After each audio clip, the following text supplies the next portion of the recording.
Hi,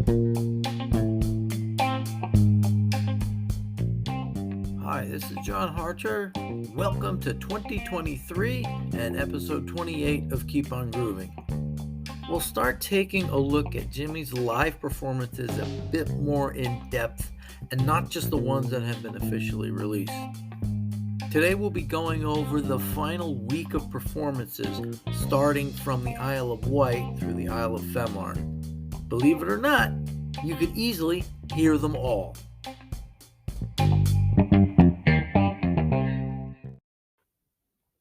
Episode 28, Jimi Hendrix Live, August 30th through September 6th, 1970. Now, as we're patiently waiting to see if the Electric Lady Studio box set really does exist, I have heard people say they've actually seen it. We'll do some deep dives into other aspects of Jimi's catalog.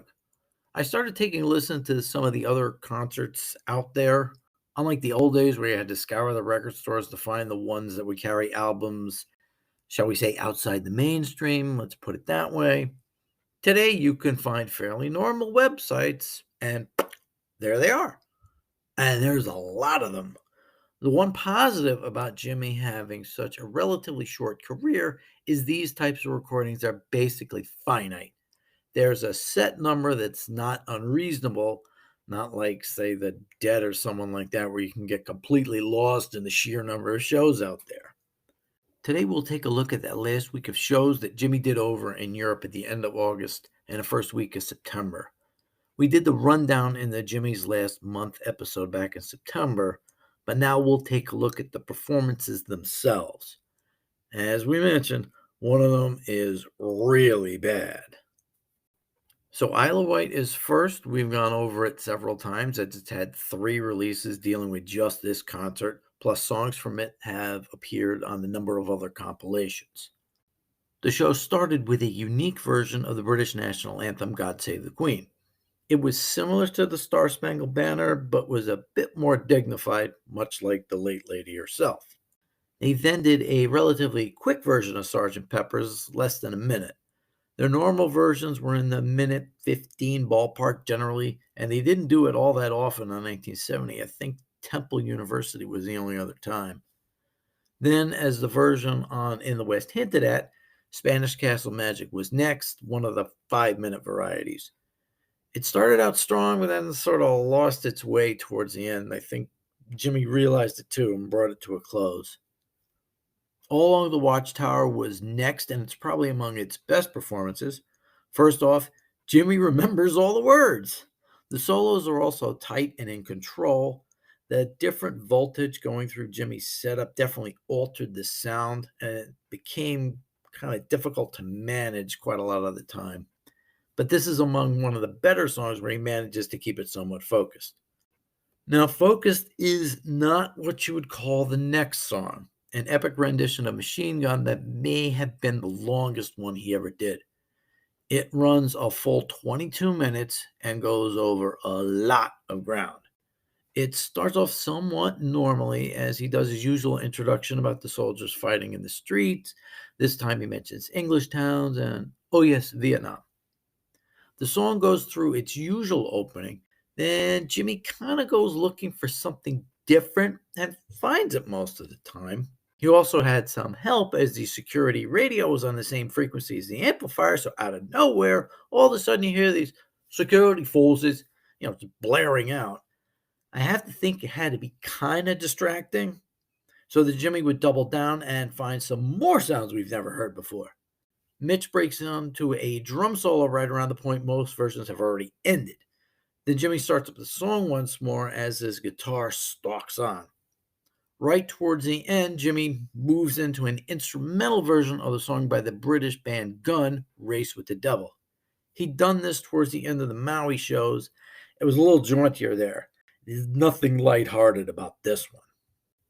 After that, Jimi tried to restart things over by doing a pretty good version of Loverman. It sounded close to the Berkeley version, which I personally think is probably the best one of the 1970 incarnation. Again, this one had the sound a little on the wild side. He next did a fairly tight version of Freedom, which is also among the best he'd done. Freedom was one of the new songs that quickly became a concert staple, though he rarely ever got the words right.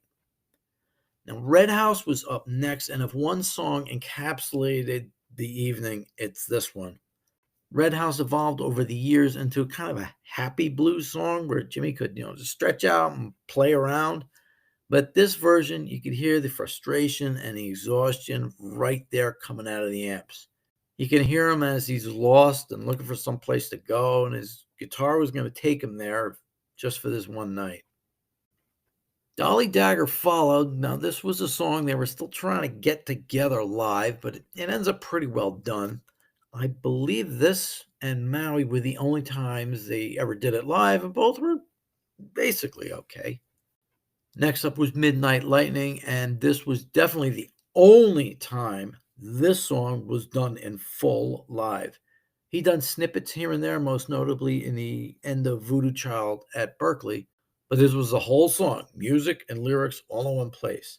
So it's hard to judge if it was good or bad since we don't even have a correct version of the one in the studio. All we have is Alan's mashed up one.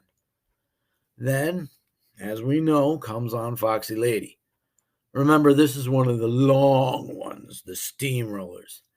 It actually starts off well, but then when the security guards start to make a return appearance through the amps, things kind of fall apart and just linger there for a little while until the song ends.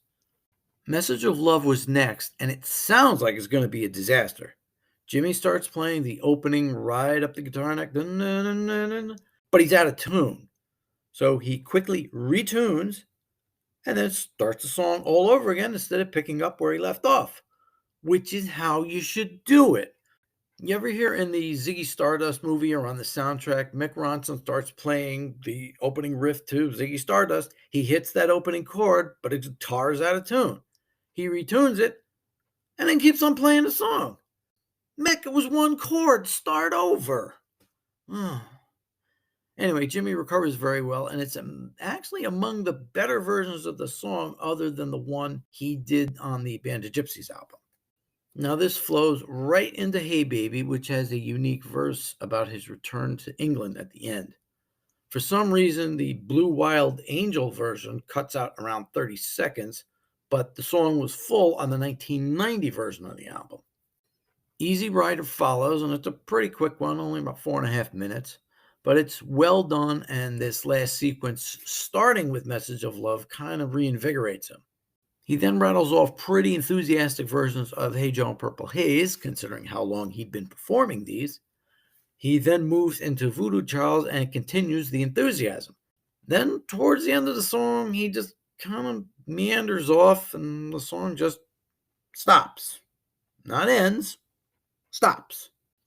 Mitch jumps into the breach with a drum solo before Jimmy brings everybody back within from the storm. This was like Dolly Dagger. It was only having its second outing, but unlike that song, it got played a few more times the following week, as we'll see. So the show that started out with some definite issues and had more along the way ended up fairly strong, even though the band didn't much care for the performance at all. A mere 18 hours or so later, they played another gig over in Stockholm. That show started out with Loverman in its usual 1970 incarnation, but with a few bits of different noodling thrown in at the end there.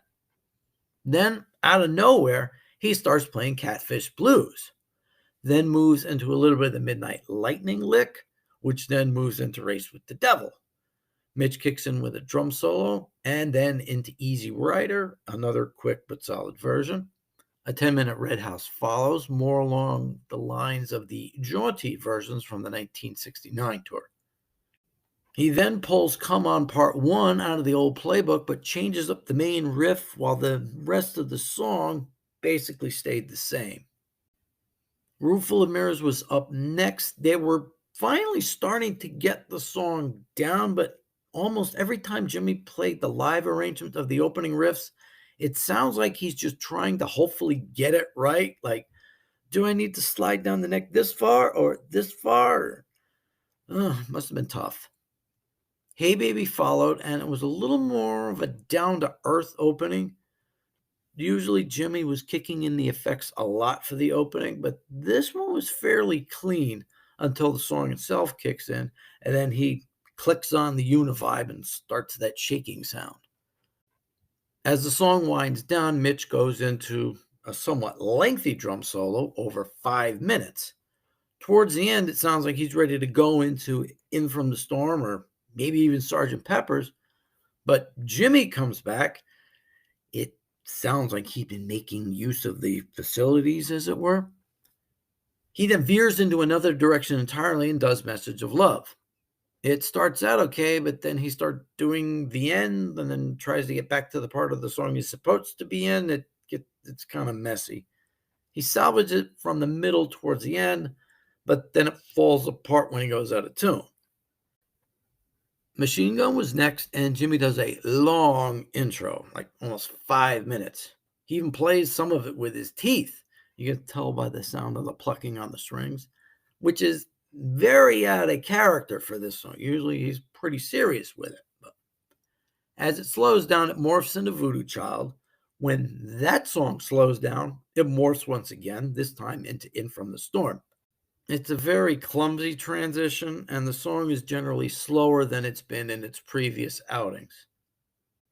Purple Haze is done with decent enough gusto, and we get teeth playing here too. The show closes with Foxy Lady, which is done pretty well, but runs into some tuning issues as it comes to a close. He finishes up with a little snippet of the Star Spangled Banner, then brings the song and the concert to a close. Not perfect, but not a bad show with basically no rest from the night before. With a full night's rest, the band played the next day, September 1st, in Gothenburg. He opened with Spanish Castle Magic, one of the brisker versions. He forgets the second verse, it happens. This is followed by another oldie but goodie, Killing Floor. At that point, he probably hadn't played it in around 2 years, if not more. It's actually done more along the lines of when he did it with Curtis Knight than some of the flashier ones like Monterey. Hear My Train Comin' is next. I believe this is the last time it was played. And it's another older type version, more along the lines of how the song was done in 1969 than how it was done at either like Berkeley or Maui. Then it's on the Message of Love. It starts off very well with no missed frets, licks, or lyrics. Then he gets to the solo section after the middle 8 bridge thing that Alan cut out of the studio version when something happens. The guitar completely disappears. Billy covers for a verse or so before Mitch steps in with a drum solo. My guess is a string broke. Then when they try to get the guitar plugged back in, you can hear it in the amps like kind of making noise. When Jimmy does finally come back in, he does the Isle of Wight hiccup on this song one better and starts the lyrics over from the beginning. Hey Baby with a more muted intro came next. He got through one verse, then ended the song and went into In From the Storm. It's another solid version of the brand new song. Apparently, he was looking to turn it into a new addition to the rotation along the lines of Freedom and Easy Rider, which, oddly enough, both of them did not get played at this concert, or the aforementioned Hey Baby. It was back to the oldies next with Hey Joe and Foxy Lady, again for songs he complained about always having to play. They were done with a good deal of enthusiasm. Red House was next along the lines of Stockholm more than Isle of Wight. I think that one may have been a one-off in its desperation. Then came Room Full of Mirrors and possibly Jimmy's most perfect execution of the opening I've heard in any live version. Everything hits the right frets at the right times. Top to bottom, this may have been the best live performance of the song. After a quick retune, it's into Straight Ahead, which he calls Have You Heard? Another strong performance that ranks among the best live versions of this newer song. He mixes up the words towards the end, but it's still a good version. Then it's the usual finale of Purple Haze and Voodoo Child, done powerfully to close the evening out. Very good show, and things look to be heading in the right direction. Until the next night, that is. In our house, Denmark, the band took the stage and Jimmy sounded fine, talking to the audience with his usual bit about tuning up. They start with Freedom, and right off the bat, something is wrong. Jimmy has a hard time getting through the opening riffs. The vocals are very spotty. It kind of comes together towards the end, but not solidly. Jimmy's missing things like left and right. It takes another 2 minutes before he kicks in the message of love. The ride up the neck is okay, a little sloppy. Then he gets into the song without singing the lyrics for the better part of 2 or 3 verses.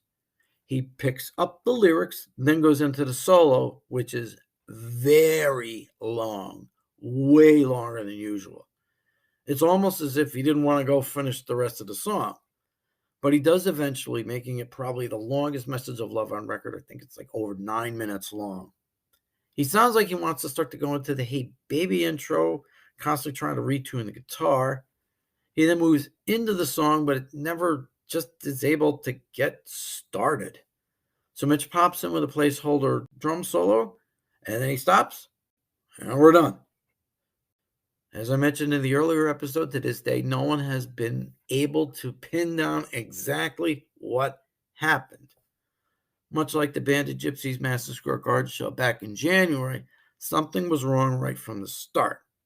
Jimmy tried to get things together during that long message of love, but it just wasn't happening. But the next night in wonderful, wonderful Copenhagen, everything was back to normal. He comes right out and starts with one of the best 4-minute stone frees he ever did, on par with Berkeley.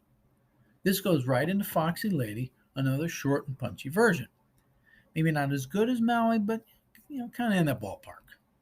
Message of Love is on the money, with an added string for a different sound in the intro and outro. It moves into Hey Baby, another solid version from start to finish, though only one verse is done before he heads into All on the Watchtower. He messes up the last verse a little bit, but put this among the better versions of this song. We're on a roll so far. Machine Gun continues the strong performance.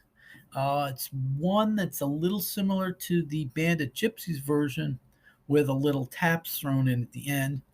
That goes right into Spanish Castle Magic. He really goes off on the solo for this one. As it winds down, Mitch does one of his longer drum solos, around 4 minutes, which goes into Easy Rider as expected. A quick tune-up, then it's off into Freedom. One of the strings may still not be 100% in tune, but it's another good performance.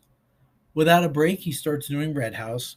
It's a long 10-minute one, does a lot of the things he was doing in 1969, but has a little of that Isle of Wight feel to it.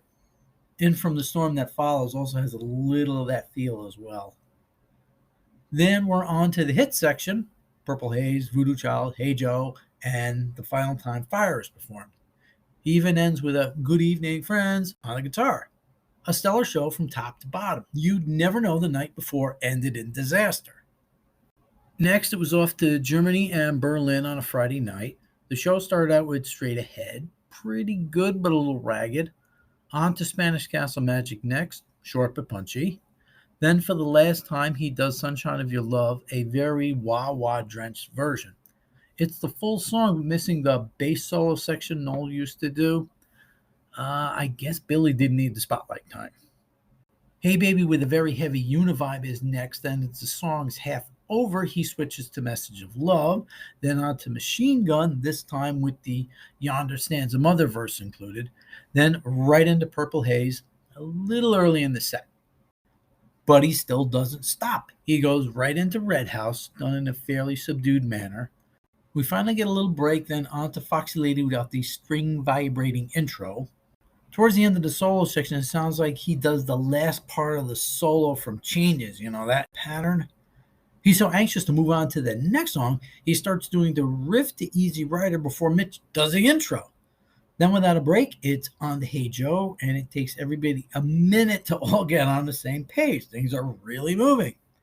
Last, it's an interesting finale. He kicks into Power of Soul for, I think, the first time since the rehearsals at Berkeley, playing a good part of it.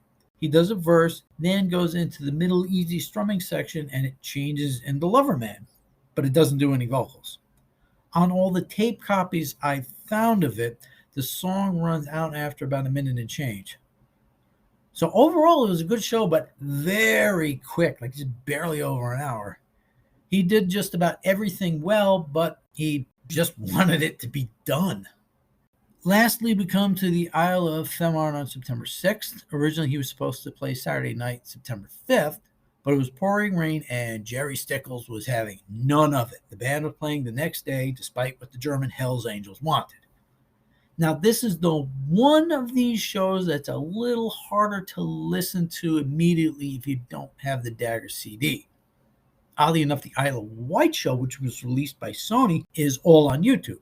This one, not that I could find. Actually, none of the Dagger releases are officially out there for streaming purposes, sort of forcing you into buying the CD. Somewhat unwittingly fitting, the show starts out with Killing Floor, looping back to Jimmy's first big appearance at Monterey, and it's done in almost the exact same fashion. Spanish Castle Magic is next, a short version with a bit of a manic solo. Along the Watchtower follows that. It basically holds together from beginning to end. Hey Joe is a little lackluster, but not totally by rote, which is stunning for his oldest song. This moves into a fairly succinct Hey Baby, which then moves into Message of Love. Jerry Stickles and Eric Barrett get a shout out at the beginning of Foxy Lady, which also include the Changes riff as part of the solo. But the end of the song goes badly out of tune. Red House is done along the lines of the 1969 versions, kind of nice and peppy. After a 3-minute drum solo by Mitch, it sounds like Jimmy was going to do an early 1969 version of Room Full of Mirrors, but then he kicks into the 1970 iteration with the imperfect Right Up the Neck. He then goes right into Purple Haze, a short version, but still a little on the slow side. It's kind of odd. He almost does the opening riff to Voodoo Child, but then remembers to do the scratching part first. Before he goes back into the last verses, he does that little play that riff thing that was in the Woodstock version and ended up on West Coast Seattle Boy that they did in the studio. He does the extended, if I don't see you no more in this world, like 3 or 4 times. He did that ending a couple times before, but considering what time this was, it's a little spooky. And with that, Jimmy was done on the big concert stages. He did make an appearance on the 16th, as we mentioned in the show, with Eric Burdon and War. And that version is out there too. Maybe I'll talk about that another time. I just want to stick to the last week. Now, Isle of Fehmarn actually got me a mention on the radio by none other than the late, great Scotzo himself, famed New York DJ Scott Muni. Back in the mid-90s, before WNEW crashed and burned, they were doing a live at 5 thing where they play 2 or 3 songs from a specific concert. One day he announces they're going to do Jimi Hendrix at Isle of Wight, and he added, his last performance ever. And I'm like, no, it was Fehmarn a week later. So in the days before emailing and texting, I actually sent the station a fax with a note about Fehmarn and when it took place. So when the set is done, Muni comes back on and says, that was Jimi Hendrix at Isle of Wight. We got a note from John Harcher from New Jersey noting that Isle of Fehmarn a week later was Jimmy's final concert. So thanks for the info, John. So that was the first time I heard my name on the radio. The only other time it got mentioned was when Rush Limbaugh read one of my emails. So not bad company to have those 2 guys read it. So for all of these shows, I'd say the 2 best are Gothenburg and Copenhagen. Berlin is interesting simply because Jimmy is playing everything well, but seems to be in a big hurry to get done. It's almost like a dead show. One song blends into the next. Stockholm was okay, a bit of a tighter show compared to Isle of Wight the night before. I'd put Fehmarn right around here, a good show in general. And Aarhus, well, it's less than half an hour if you want to subject yourself to it. This is the type of thing a record company would never release on their own. You see what Experience Hendrix, and Alan Douglas for that matter, rightly did with the crash and burn Hey Baby at Atlanta, the aborted Burning Desire from the Second Bandit Gypsy show, and poor Larry Lee's songs at Woodstock. One final note, as we've all heard by now, Jeff Beck passed away recently. He was among the great trio of guitar gods that came out of the Yardbirds along with Eric Clapton and Jimmy Page. And ironically, it was with Beck that they had their greatest period of commercial success. I say ironically because as all three of their careers progressed, the other two received more attention on the charts and airplay. Jeff got fired from the Yardbirds for being too temperamental and put a band together with future stars Rod Stewart and Ronnie Wood. Yet another guitarist playing bass, as Page did for a time in the Yardbirds. But right as they were about to make their biggest appearance at Woodstock, he broke up the band, fearing it wasn't good enough. Rod and Ronnie ended up linking up with the remnants of the Small Faces, and, well, that's a whole nother story in and of itself. Jeff thought he found the right outlet when he teamed up with former Vanilla Fudge members Tim Bogert and Carmine Appice, but in late 1969, he got into a car accident which fractured his skull and put him on the sidelines for a while. When he recovered, he put together a second Jeff Beck group, but this one was far more jazz influenced, pointing towards a direction he later headed. He also did work at Motown, yielding an album that's still unreleased, and some work with Stevie Wonder. Supposedly, Superstition was written specifically for him, but when the execs at Motown heard it, they told Stevie, "You have to do your version of this." Jeff's version came out later when BBA finally got together in 1973, but the era where that band might have had a big effect had already passed, so by 1975 he went back to the jazz-influenced sound, started working with a producer named George Martin. I think he had a little success in the prior decade with somebody else, and did the album Blow by Blow. From that point forward, he remained off the beaten path, but those who knew and loved guitar made sure to check in every once in a while and see what he was doing. He did have a few bits of popular success, like getting a video on MTV for his reunion with Rod Stewart during Curtis Mayfield's People Get Ready. Then in 1990, he actually got a number one song, albeit just as a contributor, thanks to one of my neighbors, John Bon Jovi, and his solo hit Blaze of Glory. Beck was working up until a couple of months ago, going out doing what he loved to do. That heavenly band is getting bigger and bigger. But hearing the jam session between Jeff and Jimmy must really be something. Rest in peace, Becco. And just as I was getting ready to post this, we got word David Crosby passed away. There always seemed to be 1 degree of separation between him and Jimmy. As we know, Jimmy and Stephen Stills were good friends. Graham Nash did some of the footsteps on If 6 Was 9. And there's a tape out there of Joni Mitchell recorded by Jimmy at one of her early shows right around the time she got signed to his label, Reprise, the label of Neil Young as well, doing the songs from the album that was produced by David Crosby. I'm not sure if they were dating at that point or if she left him for Graham already. The tales of their harmonies and disharmonies could fill hours. They all had their down times, but none more so than Crosby with his time in prison and later liver transplant. I got a chance to see him live on his own in 1993 in Morristown, New Jersey, out in a park. Not exactly Woodstock, but just sort of a familiar vibe, just without the rain and 599,800 other people. He seemed to be having a good time. Several of the other famous music feuds ended right before one of the members passed on, like Eddie Van Halen and Sammy Hagar reconciled, Greg Allman and Dickie Betts made their peace. Unfortunately, things that went down between the 3 or 4 of them didn't appear to get resolved before David died.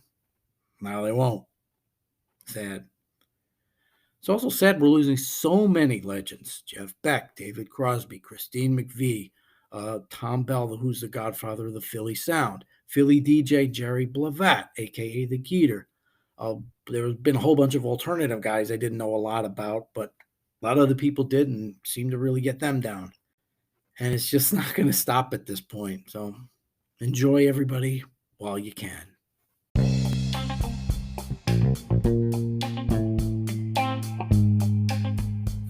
Next time, we'll head back to earlier in 1970 to the beginning of that tour. We'll concentrate on the April-May period from the LA Forum show to Berkeley and see where we go from there.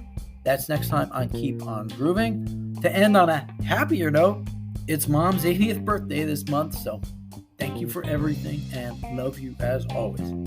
Please hit the subscribe button wherever you're hearing us. I'm John Hartshart. Thanks for listening.